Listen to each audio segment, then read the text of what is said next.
ذرا یہاں پر غور کیجئے گا، ایک بہت ہی لطیف اشارہ میں آپ کو دے رہا ہوں کہ عیسیٰ علیہ السلام جب آئیں گے نا تو فقہ حنفی پر عمل نہیں کریں گے، کیونکہ ہمارے احناف والے بھائیوں نے یہ کہا کہ عیسیٰ علیہ السلام جب تشریف لائیں گے تو فقہ حنفی پر عمل کریں گے، یعنی وہ بھی حنفی ہوں گے، امام ابو حنیفہ کے مقلد ہوں گے، نعوذ باللہ۔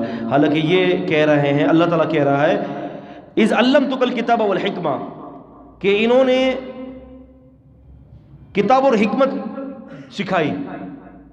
اور قرآن مجید میں کئی مقامات پر، سورہ بقرہ سورہ نمبر 2 آیت نمبر جو ہے 131، سورہ بقرہ سورہ نمبر 2 آیت نمبر 251، سورہ بقرہ سورہ نمبر اس کے اندر، اور سورہ جمعہ سورہ 62 کی آیت نمبر 2 کے اندر اللہ تعالیٰ فرماتے ہیں یعلمہم الکتاب والحکمہ، یہ نبی آپ کو کتاب اور حکمت کی تعلیم سکھاتا ہے۔ کتاب سے مراد قرآن اور حکمت سے مراد سنت رسول صلی اللہ علیہ وسلم ہے۔ تو انجیل کا، تورات اور انجیل سکھا دیا انہوں نے لوگوں کو، لیکن یہ کتاب اور حکمت کیا ہے؟ کتاب اور حکمت کا یہ لطیف اشارہ ہے، باریک اشارہ ہے کہ وہ قرآن کی اور حدیث کی تعلیم دیں گے لوگوں کو۔ سمجھ میں آیا نوید بھائی؟ سمجھ میں آیا مسئلہ؟ نکلا نزول عیسیٰ علیہ السلام کی دلیل نکلی نا یہاں پر، اور حکمت سے مراد کیا ہے؟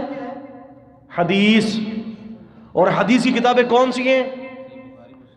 پتہ چلا قیامت تک وہ برقرار رہیں گی۔ فہمتم شباب ما فہمتم؟